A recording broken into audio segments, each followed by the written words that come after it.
सो कैसे हो आप सब लोग। हम सबने चाणक्य के बारे में तो बहुत अच्छे से सुना होगा ना। उनकी बहुत सी स्टोरी हमने पढ़ी है, बहुत सी सीख हमें सीखने को मिलती है।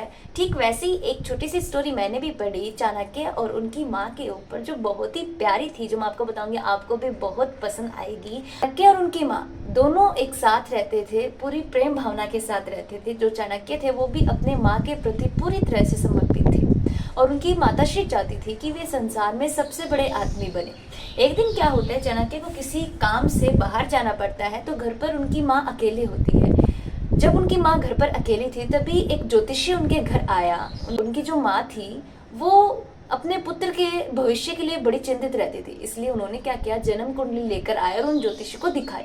जब उन्होंने वो जन्म कुंडली ज्योतिषी को दिखाई तो ज्योतिषी ने कहा कि आने वाले समय में, भविष्य में जो आपका पुत्र है वो एक बहुत बड़ा चक्रवर्ती सम्राट बनेगा।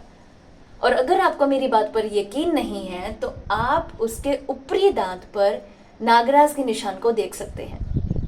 अब माता ये जान गई थी क्योंकि उनको पता था कि उनके पुत्र के ऊपरी दांत पर नागराज का निशान बना हुआ है।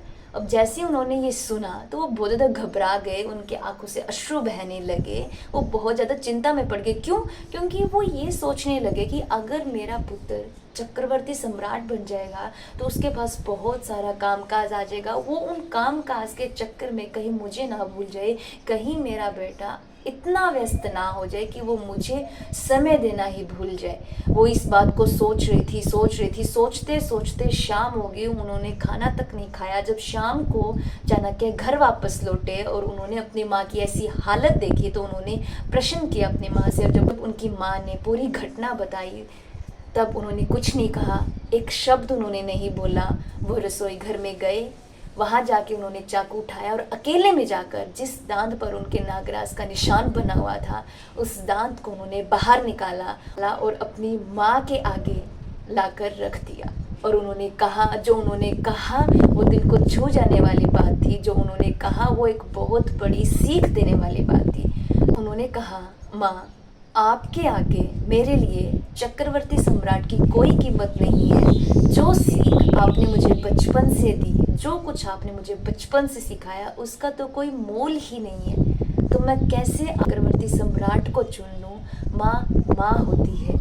जब उनकी माँ ने ये बातें अपने पुत्र के मुख से सुनी, उनके आंखों से आंसू बहने लगे और उन्होंने चाणक्य को अपनी गोद में सुला लिया। यानी कि इस कहानी से हमें ये सीखने की ज़रूरत है, अगर कभी भी अगर हमारे माँ बाप को ये लगे कि बड़े होने के बाद कहीं उनके बच्चे उनसे दूर ना हो जाए, उन्हें वक्त देना बंद ना कर दे, तो सबसे पहले उनके मन के बोझ को हल्का करे, उनके साथ बात करे। ये जो डर होता है उस डर को दूर करने की कोशिश करे, क्योंकि माँ बाप हमेशा अपने बच्चों से इज्जत चाहते हैं। वो चाहते हैं कि उनके बच्चे खूब तरक्की करें, लेकिन कभी भी उनकी इज्जत करना ना भूलें। सो मेरी आप सबसे इतनी ही गुजारिश है कि अपने पेरेंट्स को हमेशा खुश रखें। Thank you so much.